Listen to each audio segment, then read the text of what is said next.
Hello everybody, I'm Dan Murrell, here with a look at some of the most memorable and some of the weirdest ads and movie trailers that we saw on last night's Super Bowl. Of course, for people that watch the NFL, last night was the most important game of the year. For people that don't watch football, it was Sunday. But regardless, that doesn't change the fact that this is always one of the biggest times of the year for premiering new trailers and ads and buzzworthy moments. And we'll get to that in just a second, but I want to take a little side journey here because I went on an interesting journey myself yesterday. As I've mentioned on this channel before a few times, I am very white. I am also undeniably at this point middle-aged, and so I'm sometimes a little bit behind on what's happening in mainstream pop culture. But with Kendrick Lamar playing the halftime show yesterday, I wanted to learn a little bit more about everything that was going on because I, of course, knew who Kendrick Lamar was. I knew that he was in some kind of a beef with Drake. I knew that there was a song called Not Like Us, but that was about all that I knew. So yesterday morning before the game, I said, well, you know what? I'm going to dive in a little bit and see just exactly what all of this is. Oh my God, I feel like I was a guy who saw Star Wars for the first time in like 1981 and is going up to all of his friends going like, hey, did you guys see that Star Wars movie? That thing is crazy because I mean, I kind of knew like the basic sketches of it, but reading and learning about exactly what was going on yesterday and then watching the Super Bowl halftime show with that context, I'm glad that I did that research because I'm just trying to wrap my head around the concept of losing a very public feud with, I guess you could probably call it, my worst enemy. And not only losing that feud, but also having a person write a song that won the Grammy Award for Best Song and Best Record of the Year, and then a week later performing that song at halftime at the Super Bowl, where thousands of people yell the worst line imaginable about me, all while my ex-girlfriend dances along to the song on stage. How do you come back from that? I guess some people were big mad about the halftime show. For me, the biggest issue that I had with it was that the audio feed on the Fox broadcast was really bad. You couldn't really hear Kendrick Lamar at all. I've seen some other replays or other sources where you could hear him much more clearly. I wonder if that contributed to a lot of people saying that they didn't enjoy the show, because I will say that the audio mix is really bad. But if you're angry because it was Kendrick Lamar, I mean, there's all kinds of Super Bowl halftime shows. We've had Bruce Springsteen, we've had The Who, we had Maroon 5, and we've also had Rihanna and Beyonce and Kendrick Lamar. Although, depending on how reactive the NFL decides to be about all the negativity that's come from choosing Kendrick Lamar this year, I guess we may have to prepare ourselves for a Village People halftime show next year. So anyway, enough about the halftime show. Let's get to what some people actually watch the Super Bowl for, which is the ads, the commercials, the movie trailers, everything else. And we'll start with the trailers that we got last night. There actually weren't that many. The Super Bowl isn't the premier venue that it once was to debut a new trailer for a movie, because now you can drop it on YouTube on a random day and probably get the same amount of exposure for not as much money. But we did get a few. First of all, we got a Jurassic World Rebirth trailer, which was just a cut down version of the trailer that was released last week. There's literally nothing new in it. If you want to see my breakdown of that trailer, you can see it right here on the channel.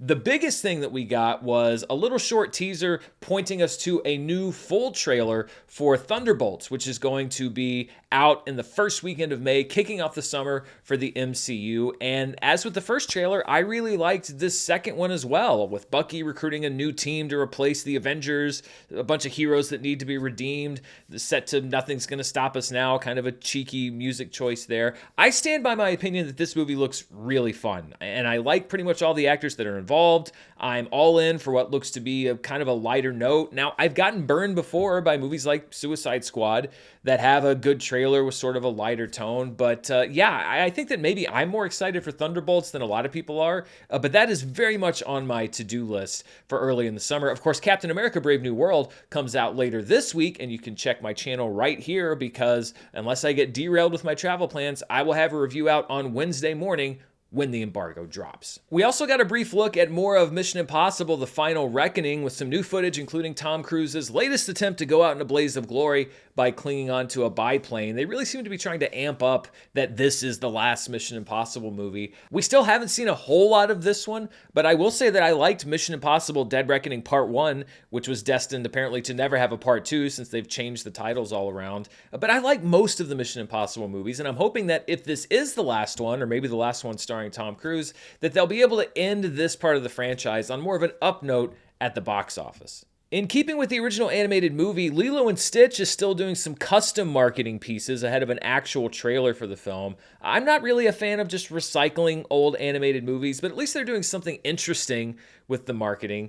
Unlike How to Train Your Dragon, we had another brief teaser for that movie, which pretty much matches the one that we already got, and my thoughts on this are the same as they were before, which is pretty much, yep, that's the same movie. There's going to be a new trailer apparently for How to Train Your Dragon coming out on Wednesday, so we'll see if that is indeed another look at a movie that appears to be the exact same movie you've already seen, but with humans. All right, so let's move on from the trailers to the Super Bowl commercials themselves. Now, I don't watch them ahead of time. I know the big thing the last several years has been to release a lot of the Super Bowl ads online 2 or 3 days before the Super Bowl, but I like the surprise of watching the game and not knowing what the ads are going to be or when they're going to pop up. So I didn't really know any of the ads that were going to be on this year. You may have known of them for, 2, 3, 4, 5 days, but they were first-time watches for me, and I think that they fall into lots of different categories. So let's start with the first category of ads, which are the weird ones. For example, Coffee Mate with its weird dancing tongue ad. I didn't really like the ad, but if that's that guy's real tongue, it seems like he probably has an incredible dating life. Good for him. The Totino's ad was more of the weird I kind of like, about the killing of an alien named Chasmo, starring Tim Robinson and Sam Richardson, 2 comedians whose energy I really like.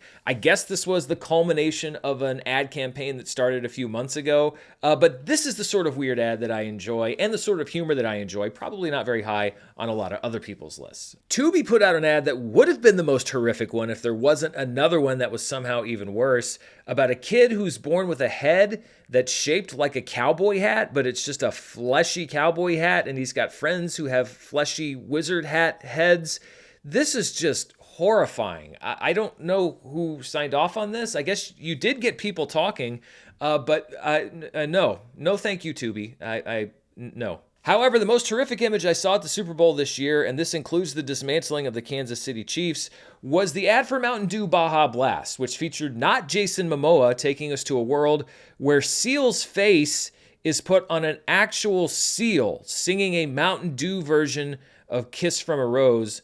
This is maybe the most horrifying thing I've ever seen. And it's late right now because it took me a while to gather all my thoughts and write this up, but eventually I will be forced to go to bed. And it's really tough because I know that my dreams are going to be haunted tonight by a tag team of Weird Flesh Cowboy Hat Guy and Seal the Seal from the Baja Blast ad. Just why? My power, my pleasure, my fame. Let's move on now to another key category when it comes to Super Bowl ads, and it's got the most entries because this has been a go-to, which is ads featuring celebrities. Now, I can't talk about every Super Bowl ad here, so I might leave out one of your favorites, but I want to talk about some of the highlights. First of all, we got a new Dunkin' Donuts ad with Ben Affleck, who's back to plug donuts with his brother, Casey Affleck, as well as Bill Belichick. I think these are funny ads, and I love things like the very brief Jay and Silent Bob cameo at the beginning. I guess Kevin Smith owed Ben Affleck one. And then Jeremy Strong pops up, making fun of his own reputation as an intense actor. What are you doing in there? I'm just trying to find the character. We got to battle the barista buds. I'm all in for Duncan. I think that these Duncan ads are good Super Bowl ads. They've got famous people. I think they're well written. Affleck is like 100% committed. Like, this is my idea of a solid Super Bowl ad. Another ad I really liked was the Michelob Ultra ad starring Catherine O'Hara and Willem Dafoe as pickleball hustlers in the Challenger sequel that we didn't know we needed. I would literally pay the price of a Super Bowl ticket to play pickleball with Catherine O'Hara and Willem Dafoe. I think that that was just the perfect odd couple pairing for an ad. I know they were in Beetlejuice together, but to put them together in an ad like this, I thought was a really, really good idea. Ray-Ban's team up with Meta featured Chris Hemsworth and Chris Pratt as they terrorized the art world with their smart glasses. I guess we're giving the whole wearable tech thing another shot, and these glasses look like they come with all the privacy concerns of Google Glass, combined with all the privacy concerns of Meta. Another good celebrity pairing was Ritz putting Michael Shannon and Aubrey Plaza together for a salty off in an ad for the delicious crackers.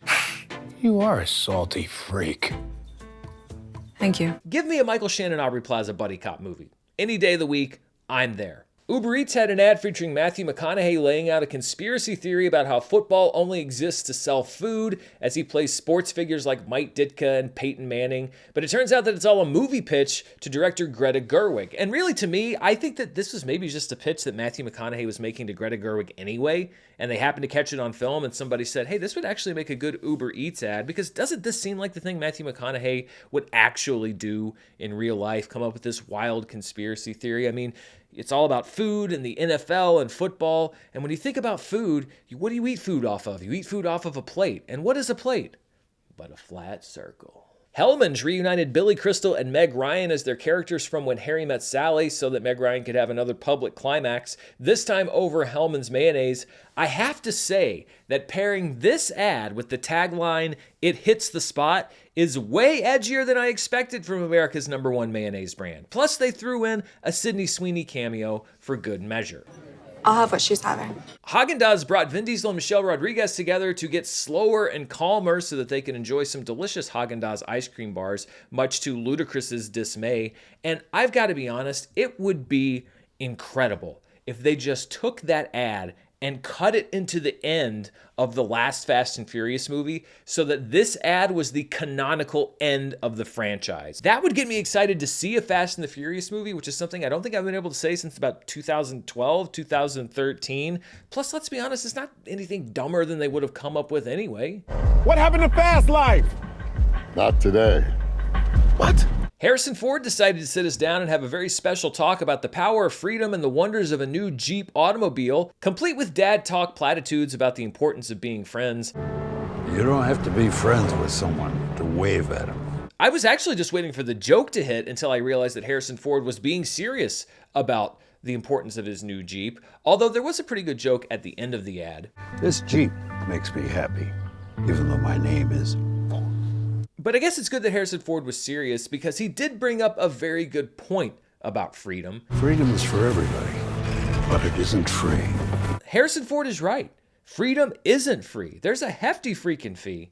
And if you don't throw in your $1.05, who will? And finally, in the celebrity category, Matt Damon spun away from Ben Affleck to star in his own ad for Stella Artois as David Beckham's long-lost brother Dave Beckham, who can still kick a hell of a football. But Affleck wasn't completely absent from the ad. So how famous are you? Like Matt Damon famous? Maybe Ben Affleck famous. That's a shame. I guess if the first Dunkings ad was Ben and Matt's Good Will Hunting, then this Stella Artois ad is Matt's All the Pretty Horses. All right, let's get to the next category, which are the message ads, the ones that are looking to tell you something important and or pull at your heartstrings. Pfizer made one about knocking out cancer featuring a kid fighting cancer. And as far as causes go, you can't get more sympathetic and amazing than fighting pediatric cancer. You can't argue with that cause. I'm glad that Pfizer is taking steps to try to eradicate cancer, and I'm glad that they have all the resources available that they'll need, including ample public funding for medical research. Nike produced a pretty good ad, which was one way to bring attention to women's issues, with their So Win ad encouraging female athletes to demolish the barriers that are put in front of them. I thought it was a good ad with a good message, very on brand for Nike, a nice way to use their corporate money. Nothing really snarky. I just thought, Nike makes really good ads. This was another one. The pharmaceutical company Novartis tried a different way to put women's issues front and center, employing a strategy that's been used by countless beer companies in the past by focusing your attention on technically the subject matter of the ad, which was breast cancer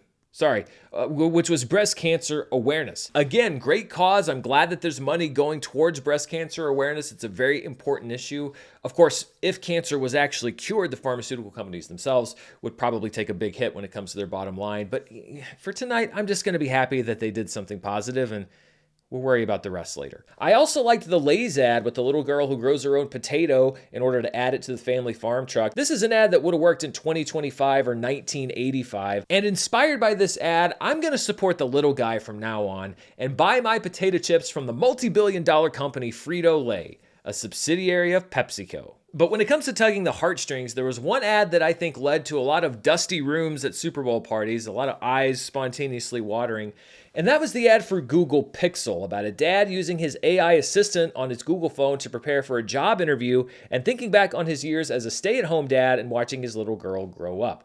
Honestly, I never thought an ad for AI could make me feel so human. Like that match cut of the daughter hugging her dad goodbye at college, and then you see the same shot of her hugging her dad as a kid. Ugh. Manipulative, yes. Effective, also yes. They even throw in a dog that gets older as the ad goes on, and it's hinted the dog dies of old age. Oh my God, Google. The only way that I can explain how effective this ad is that it must have been written by AI in order to compromise anybody with a beating human heart. It was such a good ad for a product that I don't fully understand and somewhat fear. Finally, there's a few ads that just fall into the funny category, which is another standby for the Super Bowl, but not as many of those hit for me this year. The Doritos one featuring the alien invasion, I think was a contest winner, and I thought it was fun, simple, but it made me chuckle. Instacart was also able to make a Super Bowl ad out of brands that also have had Super Bowl ads. I love the idea for the ad, but I hate that it reminded me of Puppy Monkey Baby, which would have haunted my nightmares tonight, if not, again, for the Seal incident. And then Coors Light answered the question, what if the Zootopia joke about sloths was just a full-length Super Bowl commercial? You know, it was fine. The beer ads didn't really hit this year. They used to be the standouts, but I thought this one was all right. Of course, there were a lot of other ads that aired, but if I was going to go through and name my top 5 Super Bowl ads, I don't think any of the movie trailers really did a whole lot for me. It was kind of light on that side. But my number 5 ad would probably be the Matt Damon Stella Artois one. I think that was pretty funny. Then we have the Dunkin' Donuts one, because I don't think I can put Damon on here without putting Affleck on there. Plus Jeremy Strong, I think, added a great element there. At number 3, I would put the Nike ad, just because Nike does such great work. They're not only good messages, but I love the way they shoot their ads and the way that they come through with the black and white photography. Just the art of it was really well done. At number 2 would be the Michelob Ultra ad with Willem Dafoe and Catherine O'Hara. And then at number 1, I'd put the Google Pixel ad. Again, maybe that ad is just softening me up so I'm distracted when AI eventually takes over the world as we know it. But as distractions go, yeah, this is pretty effective. But what do you think? What was your favorite ad on the Super Bowl last night? Was there one that you loved that I didn't mention? Were you as out of the loop on the whole Kendrick Lamar thing as I was? Admittedly, that would be pretty difficult. Let me know down in the comments below, and be sure to stay tuned right here. It's going to be a busy week here on the channel. I've got Charts with Dan coming out tomorrow. Then I've got my review for Captain America, Brave New World. I'm going to try to review Paddington in Peru. I'll probably do a spoiler review of Brave New World if there's a whole bunch to talk about. Plus, with all the awards season drama going on and everything else, news stories pop up all the time. So hit the subscribe button, hit the bell so you know when I put up a new video. But most importantly, thank you for tuning into this video. Until next time, stay safe, and I'll see you then. Bye.